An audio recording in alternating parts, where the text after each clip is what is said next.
Assalamualaikum warahmatullahi. Bismillah walhamdulillah wassalatu wassalamu ala rasulillah wa ala alihi wa sahbihi wa man walah, amma ba'd. Bab yang berikutnya, bab al-walidat rahimat. Bab yang ke-49, bab kasihnya para ibu.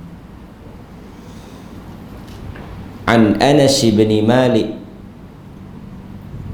ja'at imra'atun ila Aisyah radhiyallahu anha. Kita sambung hadis yang ke-89, muka surat 102. Ja'at imra'atun ila Aisyah radhiyallahu anha. Telah datang seorang wanita, kata Anas bin Malik, telah datang seorang wanita kepada Aisyah radhiyallahu anha. Fa'atatha Aisyatu thalathata marat. Aisyah radhiyallahu anha telah memberikan kepada wanita tersebut, telah memberi ia akan wanita itu oleh Aisyah 3 biji tamar. Maksudnya wanita ni datang minta sedekah. Fa'atat kulla sabi laha tamratan. Maka wanita tadi ni telah memberikan kepada anak-anaknya ni kurma tersebut, seorang sebiji. Wa amsakat li nafsiha tamratan, dan dia simpan satu untuk diri dia sendiri. Maksudnya daripada 3 orang, dia bersama dengan 2 orang anak dia, dia bagi seorang sebiji dan satu untuk dia. Fa'akala as-sibyanu at-tamratain wa nadhara. Kemudian anak-anak dia makanlah kurma tersebut. Wa nadhara ila ummihima. Bila dah habis kurma tersebut yang mereka punya, mereka tengok pada ibu mereka. Maksudnya mengharapkan yang satu lagi itulah tak cukup. Dah makan seorang sebiji, dia nak pula yang mak dia punya. Fa'amadat ila tamrati fashaqqatha. Maka mak tadi ni pun telah tak jadi nak makan. Fashaqqatha, telah koyak buah kurma tadi menjadi 2 bahagian. Fa'atat kulla sabi nisfa tamrah. Dan dia bagilah pada setiap anak dia tu seorang setengah. Jadi depa dapat 1/2. Yang dia tu tak dapatlah. Pasal bahagian dia pun dia bagi pada anak dia. Faja'an Nabiyyu sallallahu alaihi wasallam fa akhbarat Aisyatu. Maka apabila Nabi sallallahu alaihi wasallam balik ke rumah, maka Aisyah radhiyallahu anha menceritakan peristiwa yang berlaku di hadapan dia. Bagaimana kasihnya seorang ibu yang sanggup mengambil bahagian hak dia untuk diberikan kepada kedua orang anak dia. Aisyah radhiyallahu anha ni kita tahu dia tidak mempunyai anak. Walaupun Nabi menggelar dia Ummu Abdillah, walaupun dia tak ada anak, Nabi panggil dia Ummu Abdillah, Ummu Abdullah, mak kepada Abdullah, merujuk kepada Abdullah ibnu Zubair. Abdullah ibnu Zubair yang merupakan anak kepada Asma, anak menakan dia lah. Dia ada Abdullah ibnu Zubair, Urwah ibnu Zubair. Jadi mereka ini anak kepada Zubair ibnu Al-Awwam dengan Asma binti Abi Bakar, yang merupakan anak kepada Asma, saudara kepada Aisyah, kakak kepada Aisyah. Jadi Aisyah ni dinisbahkan kepada anak menakan dia, Ummu Abdillah. Dia sendiri berkahwin dengan Nabi SAW, tidak dikurniakan anak. Nabi hanya mempunyai anak dengan Khadijah dan Maryah. Maryah ni hamba Nabi SAW. Jadi Aisyah ni dia tengok pengorbanan kasih sayang yang dilakukan oleh si ibu tadi ni, menyebabkan dia rasa ta'ajub. Dia rasa sangat kagum dengan apa yang dilakukan oleh ibu tersebut. Faqala, Nabi bertanya kepada Aisyah, atau Nabi menyebut satu perkataan kepada Aisyah, wa ma yu'jibuki min dhalik laqad rahimallahu bi rahmatiha sabiyyaiha. Kan? Kata Nabi SAW, apa yang membuat engkau terkagum, terkejut, ta'ajub, yu'jibuki, dengan perbuatan tersebut? Kerana sesungguhnya Allah, disebabkan oleh kasih sayang yang ditunjukkan oleh si ibu tersebut, maka Allah telah menyayangi wanita itu. Allah telah menyayangi wanita itu, Allah telah merahmati wanita itu disebabkan oleh rahmat dia kepada anak dia. Allah telah memberikan rahmat dia, mengasihi wanita itu kerana kasihnya wanita tersebut kepada anak dia. Pengorbanan ataupun apa yang dilakukan oleh wanita tersebut telah menyebabkan Allah merahmati si ibu tadi. Pasal itu kita tengok tajuk bab ini ialah kasihnya para ibu. Kasihnya para ibu. Dalam hadis ini juga, dalam sebahagian riwayat, ini dalam riwayat Bukhari, dalam sebahagian riwayat Nabi menyebut, innallaha qad awjaba laha al-jannah wa a'taqaha minan nar. Sesungguhnya Allah, disebabkan oleh sikap dan tindakan wanita tersebut, Allah telah mewajibkan untuk wanita itu syurga. Dalam hadis ini dia kata Allah merahmati wanita itu. Dalam riwayat lain dia kata Allah memberikan syurga, wa a'taqha, dan menyelamatkan wanita itu daripada neraka. Maksud yang samalah, merahmati wanita itu dengan memberikan balasan syurga dan menyelamatkan wanita itu daripada neraka. Jadi tuan-tuan dan hadirin muslimin muslimat yang dirahmati oleh Allah Subhanahu wa taala, di dalam hadis ini para ulama menyebut banyak pengajaran-pengajaran yang boleh kita ambil sebagai panduan. Satu, hadis ini menunjukkan bahawa kelebihan sifat rahmah dan kasih kepada anak-anak merupakan antara min asbab dukhulil jannah wa najati minan nar.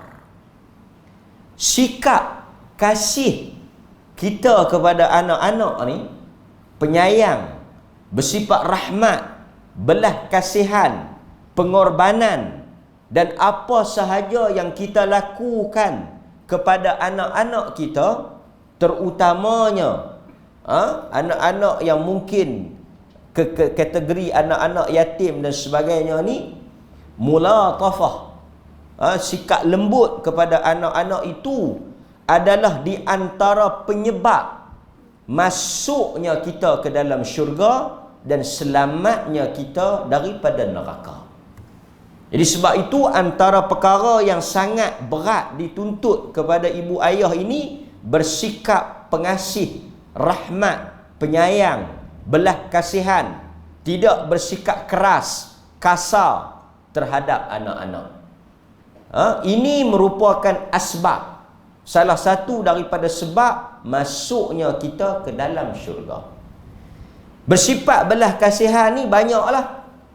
Kalau nak dihuraikan, salah satu contoh yang ditunjukkan dalam hadis ni ialah pengorbanan si ibu tadi ni mengorbankan bahagian dia kepada si anak. Dia sanggup berlapar, dia pun lapar, dia pun nak kurma tu. Dia pergi minta dekat Aisyah, pergi rumah Nabi, Aisyah bagi 3 biji, dia dah bagi ke anak dia seorang satu. Untuk bahagian dia cukuplah. Kalau ikutnya dia tak berdosa lah, pasal anak dia dah makan. Kalau dia makan sekalipun dia tak berdosa, pasal dia dah bagi dah. Dia hak anak dia dah bagi, anak dia pun dah makan, cukuplah. Yang dia bagi itu bahagian dia. Tapi oleh kerana kasihnya mendahulukan anaknya lebih daripada dirinya, sanggup menolak bahagian dia, dia potong 2, fa'atat kulla wahidatin min banatiha tamrah. Dia bagi pula bahagian dia tu kepada anak dia. Ini adalah tabiat fitrah setiap orang yang bergelar ibu. Sesiapa sahaja yang menjadi ibu datang bersamanya dengan sikap fitrah, iaitu kasih kepada anak. Sebab itu mana-mana ibu ayah yang sanggup melakukan kekerasan, bersikap kasar kepada anak-anak ni, dianggap melawan fitrah. Tabiatnya kalau dia jadi ibu, dia mesti kasih dan sayang pada anak dia. Tapi kalau dia bersikap kasar, keras, dia menyelisihi fitrah. Sebab itu tuan-tuan, kalau kita tengok dalam Al-Quran, Allah Subhanahu wa ta'ala menyebut tentang pengorbanan ibu. Tapi saya nak sebut kat tuan-tuan, ni bukan sekadar ibu manusia saja yang sayang anak ni.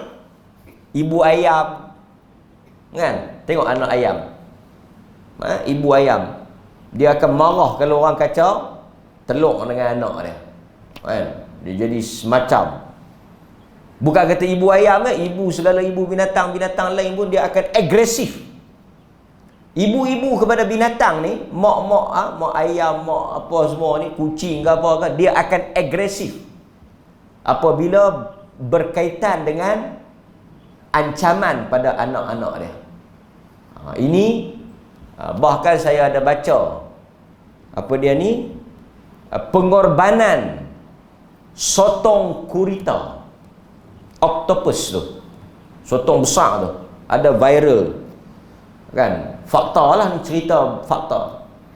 Dia beranak sekali dalam seumur hidup, beranak banyak telur dia, dan dia akan lepas dia beranak tu, dia akan duduk bersama dengan anak dia tu, dan lepas dia beranak tu, lepas dia jaga, saya tak ingat berapa lama, dia pun mati.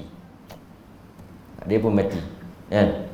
Jadi ini salah satu contoh kasih sayang di kalangan haiwan, binatang. Sebab itu apabila ada di kalangan manusia yang tidak ada sifat kasih sayang pada anak dia ni, dia bukan sahaja menyalahi fitrah manusia, dia menyalahi fitrah binatang.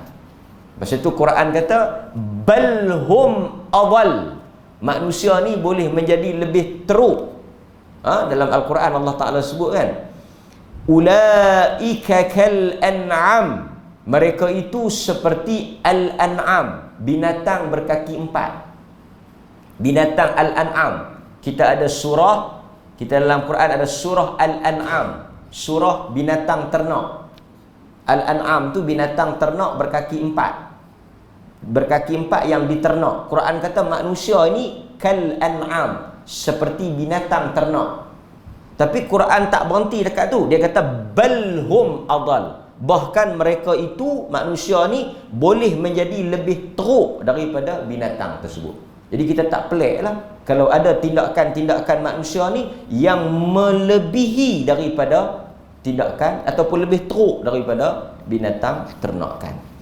Jadi tuan-tuan hadirin mukminin, kalau kita tengok di dalam Al-Quran, Allah Subhanahu wa taala menceritakan tentang kehebatan atau pengorbanan seorang ibu. Seorang ibu. Antaranya, pasal tajuk kita ni khusus berkaitan dengan ibu. Bapa pun sama lah, dia berkorban lah juga, kan? Cuma dalam hadis ni mak lah. Mak tu dia nak makan, dia bagi kat anak dia. Kita tengok di dalam Al-Quran, dalam surah Al-Ahqaf. Tuan-tuan boleh buka surah Al-Ahqaf, ayat nombor 15. Ayat ni memang popular, memang kerap, memang selalu lah tuan-tuan dengar. Allah Subhanahu wa taala menyebut tentang kisah kepayahan yang ditanggung oleh seorang ibu. Hamalathu ummuhu kurhan wa wada'athu kurhan wa hamluhu wa fisaluhu 30 syahra. Di dalam Al-Quran surah Al-Ahqaf ayat 15, Allah cerita tentang ibu. Hamalathu ummuhu, telah mengandung akan anak tersebut oleh ibunya. Tu perkataan yang Quran guna tu, telah mengandung anak tersebut oleh ibunya. Kurhan, kepayahan, susah. Nombor 1, kepayahan yang ditanggung oleh seorang ibu ni masa dia mengandung. Mengandung ni susah. Saya nak cerita pun tak boleh. Cuma boleh habaq kata susah. Nak cerita lebih-lebih tak tahu. Kan? Pertama, Quran yang cerita. Jadi kita boleh habaq lah. Kalau orang kata mana kita tahu, kita habaq Quran cerita. Quran tak silap lah. Quran kata yang pertama, kepayahan ditanggung oleh ibu adalah kurhan. Kesusahan dia yang pertama, mengandung. 9 bulan, 10 hari. Kan? Bermula daripada awal tu, macam-macam lah. Muntah, penin, bawa perut, kembang kaki, kembung perut, kembung kaki, segala kembung, kan? Nampak? Bengkak sana, bengkak sini. Nak tidur tak boleh tidur, kena pusing kot ni, kena pusing kot ni. Susah lah. Kan? Lemah. Menyusahkan dia, kan? Tapi dia bawa. Dia taklah pula ambil tak tepi. Payah nak tidur, kan? Tak tepi sat. 9 bulan 10 hari. Kemudian kan, mula daripada mengandung tu dah payah dah. Wa wada'athu kurhan. Kemudian kesusahan yang kedua Quran cerita apa dia? Ketika dia melahirkan bayi tersebut. Tu second stage. Kepayahan yang kedua. Sebahagiannya mati. Sebahagiannya mati ketika melahirkan anak. Pasal itu orang yang melahirkan anak ni antara hidup dan mati. Pasal itu Nabi kata siapa-siapa yang melahirkan anak, gugur bersamanya seluruh dosa-dosa yang ada. Lagi daripada tu Nabi kata apa? Siapa yang mati bersalin diberikan pahala syahid. Jadi itu ganjaran besar sesuai dengan kepayahan yang ditanggung. Tak habis lagi. Lepas mengandung, susah pula beranak. Beranak yang biasa pun teruk, beranak yang apa dia ni, belah perut pun, yang dia panggil apa, cesarean pun teruk. Bahkan yang cesarean ni lagi teruk lah. Sebab dia akan menanggung kesannya sepanjang hidup. Mana-mana wanita yang melahirkan anak secara belah perut ni, dia akan menanggung satu kesan sepanjang hidup dia, iaitu kesan daripada suntikan epidural. Suntikan ubat kebas di bahagian belakang dia ni, kesakitan, kesan daripada bius belakang tu dia akan tanggung sampai bila-bila. Dia akan mari kesan sakit tu di masa hadapan. Kesan daripada dia melahirkan anak tersebut. Itu belum kira lagi dengan pendarahan dan sebagainya. Kemudian Quran sambung, wa hamluhu wa fisaluhu, dan dia mengandung anak tersebut selama 30 bulan. Ini satu kaedah kita nak kira. Dalam ayat ni Allah kata thalathuna syahra, dia mengandung 30 bulan. Dia mengandung dan dia menyusu 30 bulan. Okey. Macam mana kita nak kira? Ni kaedah kita nak kira. 30 bulan ni mana ada orang mengandung 30 bulan? Orang mengandung 9 bulan. Tapi kita tak dikira 9 bulan. Okey. 30 ni dalam Quran kata menyusu berapa tahun? 2 tahun. Kan? Wa fisaluhu amain. 2 tahun. Jadi 2 tahun ada 24 bulan. Betul tak? 2 tahun ada 24 bulan. Baki dah berapa? 6 bulan. Jadi sebab itu kalau kita tengok kadar kandungan paling singkat, mengandung boleh pergi 9 bulan, tapi paling singkat 6 bulan. Di kiraan dia macam itulah. 30 tolak dengan menyusu 2 tahun, kita ada baki 6 bulan. Pasal itu 6 bulan ni seseorang ibu tu dah boleh deliver, dah boleh lahirkan anak. Dah dikira okey 6 bulan. Macam itulah dia punya kiraan dia. Lepas tu Quran ni sign, dia fakta. 30 tolak 2 tahun yang menyusu, dia akan ada baki 6 bulan. Nampak? Menyusu pula bukan senang. Menyusu ni satu benda yang menyakitkan. Yang ni pun kita berdasarkan Quran, kita sendiri tak tahu. Kan? Dia ada bengkak susu. Macam-macam lah. Kan? Yang mana yang bekerja pula perah dulu susu. Kan? Pam dulu susu.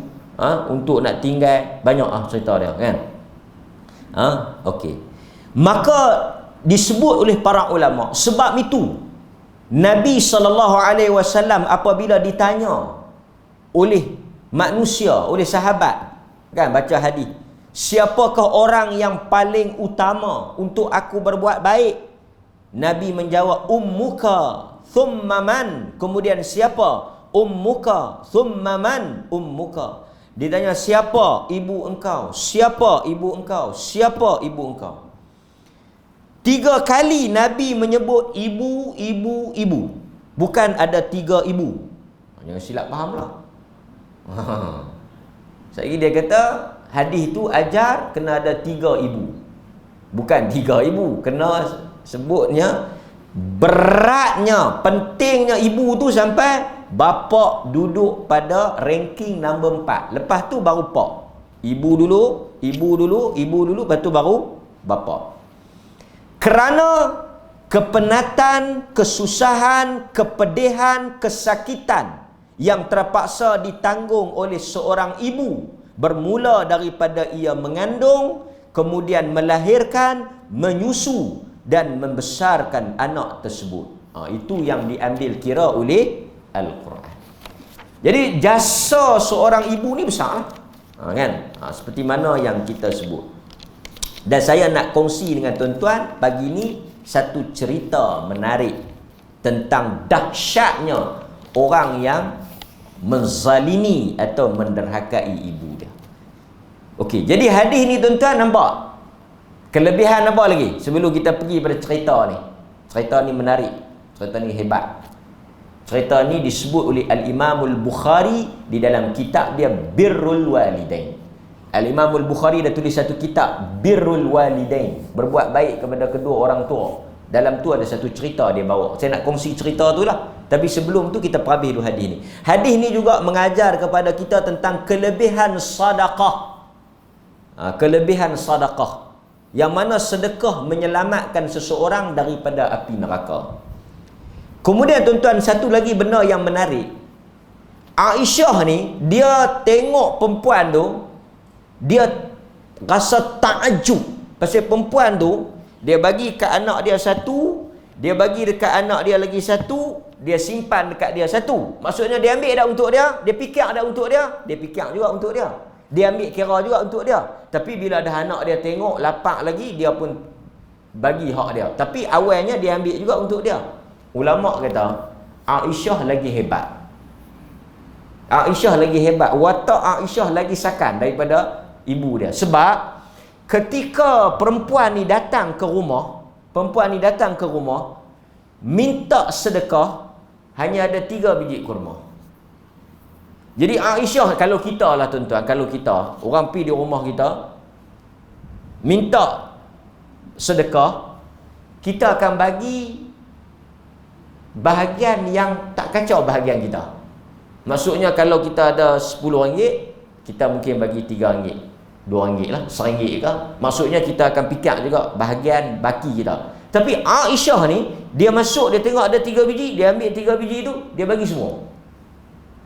Dia bagi semua. Yang perempuan tadi ni, bila dia ambil, dia fikir juga untuk dia.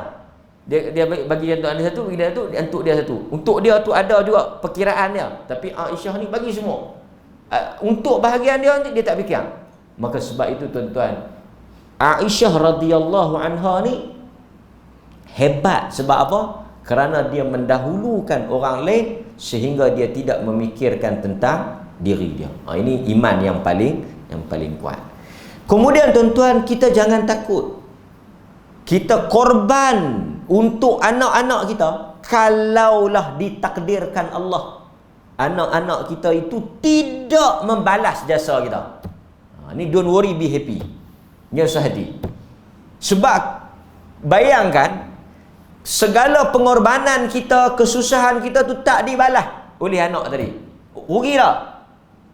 Jangan menyesal pula. Jangan kecewa. Jangan lari ke mana? Batu belah, batu bertangkuk. Kita tak ada batu belah, kita ada batu bertangkuk kan? Jangan lari. Sebab apa?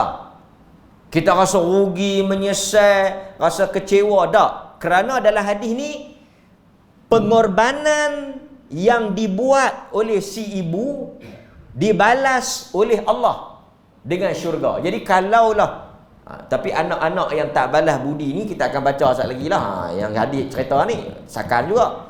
Tapi tak apa tuan-tuan, Allah telah janji apa sahaja yang kamu sacrifice, yang kamu korbankan untuk anak-anak kamu, perbelanjaan, apa kata benda kasih sayang tu, aku yang akan balas.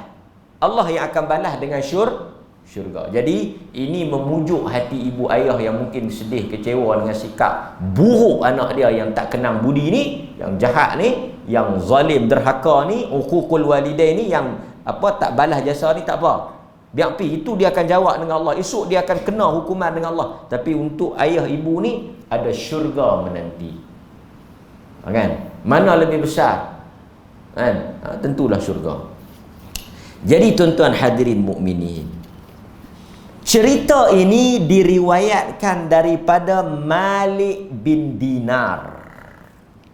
Malik bin Dinar, seorang tabi'in. Malik bin Dinar, dia cerita ketika menunaikan haji, dia pergi buat haji, dia tengok ramai orang buat haji. Tuan-tuan, benda bila kita tengok orang buat haji, umrah ni, kita tengok orang payah tak buat haji, susah buat haji ni. Buat umrah pun susah dah, buat haji lagi susah. Kita tertanya-tanya, macam Malik bin Dinar ni, dia tanya, siapakah dalam ramai-ramai ni yang Tuhan tak terima haji dia? Haji ni yang paling besar, mabrur tu, makbul lah. Kita nak Tuhan terima, habis dah 40-50 ribu, habis dah teruk, penat, letih, habis tinggal keluarga berbulan-bulan apa semua ni. Dia kata, siapalah yang paling malang sekali, yang paling teruk sekali, yang Tuhan tak mau haji dia, yang Tuhan tak pandang haji dia, Tuhan tolak haji dia, sia-sia ya. Tuan-tuan hadirin mukminin, pada malam dia tidur, satu malam dia bermimpi. Dia bermimpi, yang mana datang dalam mimpi tersebut menyatakan kepada dia ada seorang lelaki yang Tuhan tak terima haji dia. Tuhan marah, Tuhan lempak haji dia pergi ke muka dia. Malik bin Dinar ni waktu siang dia tertanya-tanya, siapa yang Tuhan tak terima haji dia? Malam tu dia mimpi ada suara habang, ada satu laki-laki. Jawapan kepada soalan hang tu, ada satu laki-laki yang Allah tolak haji dia, Allah lempak pergi ke muka haji dia tu. Allah tak pandang. Malik bin Dinar naik takut pasal mimpi tu mai dekat dia. Dia kata, aku apa? Seolah-olah mimpi tu nak abang hang lah. Kemudian datang pula petanda yang kedua. Dia sebut terus, lelaki itu bernama Muhammad bin Harun al-Balkhi. Bukan hang, bukan Malik bin Dinar, hang tak payah hati. Yang Tuhan tak terima, yang Tuhan lempak haji dia tu bukan hang, tapi Muhammad bin Harun al-Balkhi. Esok tuan-tuan dia pergi cari terus. Dia pergi ke kampung Balkh tersebut, kampung yang dikatakan lelaki itu duduk. Mereka pun tanya pada dia. Malik bin Dinar ni tanya, di mana rumah Muhammad bin Harun? Dengar saja tuan-tuan, orang yang Tuhan tak ambil haji dia, orang Tuhan yang Tuhan lempak haji dia pergi ke muka dia. Hampa kenal tak nama Muhammad bin Harun? Duduk di mana aku nak pergi jumpa Muhammad bin Harun? Malik bin Dinar tanya orang kampung. Dia tak kenal, dia tak tahu. Masya Allah, orang kampung kata, siapa yang tak kenal Muhammad bin Harun? Dia rajulun salih, lelaki yang beriman, lelaki yang salih, lelaki yang bertakwa. Tidak ada orang yang paling banyak semayang, yang paling banyak sedekah, yang paling bertakwa di bumi Khurasan ni, di tempat kami ni, daripada Muhammad bin Harun. Terkejut Malik bin Dinar. Kok nak jawab kata tak ada lelaki paling jahat, paling tak guna melainkan dia. Dia berkata dia orang paling bagus. Tapi dalam mimpi tu kata haji dia tak diterima. Haji dia ditolak. Tapi dalam respon orang cakap dia tu orang bagus. Puji semua, tak ada orang yang lebih beriman, bertakwa daripada Muhammad bin Harun. Siapa nak pergi jumpa dia? Tak apa. Jadi Malik bin Dinar kata pelik, mimpi lain, yang orang cakap lain. Orang kata dia bagus, mimpi kata dia tak bagus. Lalu tuan-tuan, dia pergilah bertemu, dah dapat alamat Muhammad bin Harun ni, dia pergilah, Malik bin Dinar ni pergilah ke rumah Muhammad bin Harun ni. Bila dia pergi, dia tengok tuan-tuan, satu orang laki-laki tangan dia terputus. Kemudian dia ikat badan dia dengan rantai besi. Tangan kanan dia terputus, dia ikat badan dia ni dengan besi. Dia seksa diri dia. Muhammad bin Harun ni bila tengok Malik bin Dinar mai, dia tanya, siapa dia ni? Malik bin Dinar. Dia bagi tahu lah. Dia bagi tahu. Lepas tu Muhammad bin Harun ni, tak dan Malik bin Dinar ni cerita apa, dia tanya lah, hang ada mimpi pasal aku ke? Dia tanya, hang ada mimpi pasal aku ke? Malik bin Dinar pelik. Macam mana dia boleh tahu kata aku mimpi pasal dia? Tuan-tuan, dia tanya hang mimpi apa? Pertama dia tanya hang mimpi tentang aku kan? Hang mimpi apa? Malik bin Dinar takkan nak cerita tuan. Kata aku mimpi, dalam mimpi tu kata haji hang Tuhan tak terima, Tuhan lempak haji hang. Takkan aku nak cakap macam tu. Maka apa yang berlaku tuan-tuan? Muhammad bin Harun ni kata, cerita. Sebab dia habang. Dia kata sejak 40 tahun yang lepas, setiap tahun selepas musim haji akan ada seorang orang saleh seperti hang yang akan mai cari aku membawa mimpi yang sama. Pasal itu dia boleh tahu dah 40 kali dah jadi.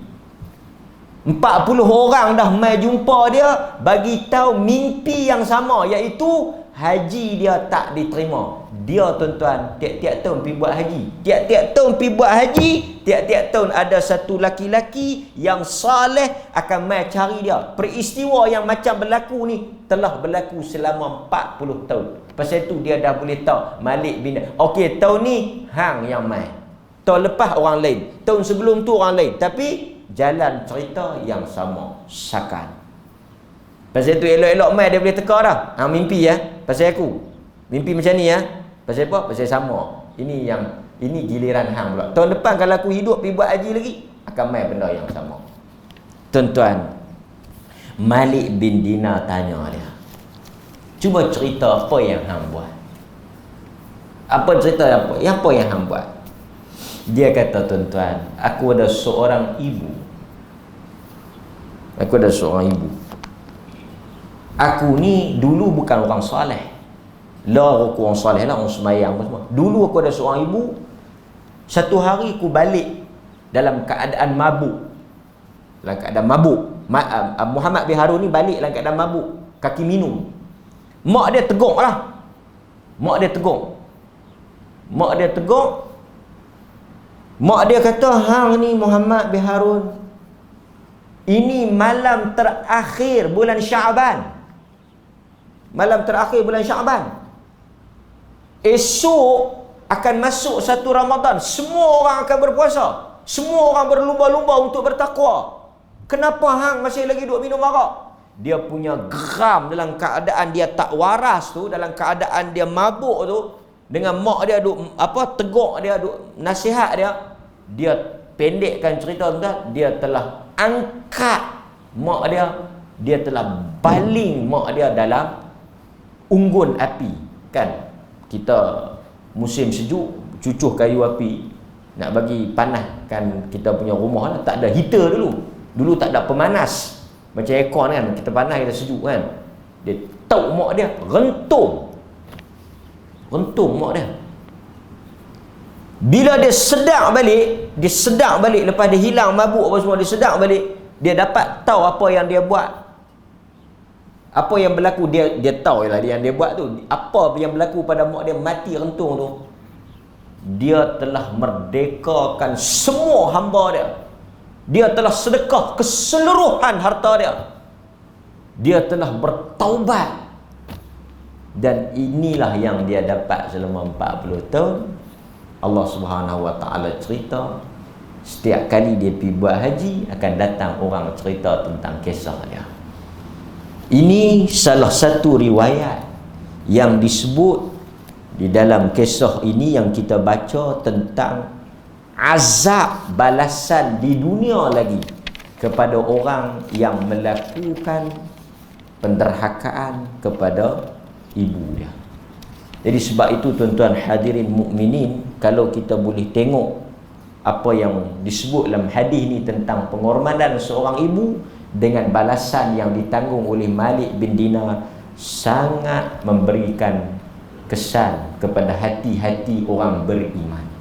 Jadi mudah-mudahan tuan-tuan, apa yang kita dapat pada pagi ini daripada hadis yang kita baca ini boleh memberikan pengajaran kepada kita. Jadi setakat itu sahaja apa yang boleh saya kongsikan pada pagi ini. Mudah-mudahan tuan-tuan dirahmati oleh Allah Subhanahu wa taala. Subhanakallahumma wa bihamdika asyhadu an la ilaha illa anta astaghfiruka wa atubu ilaik. Wabillahi taufiq wal hidayah. Assalamualaikum warahmatullahi wabarakatuh. Tuan-tuan, disediakan jamuan, disediakan jamuan di belakang.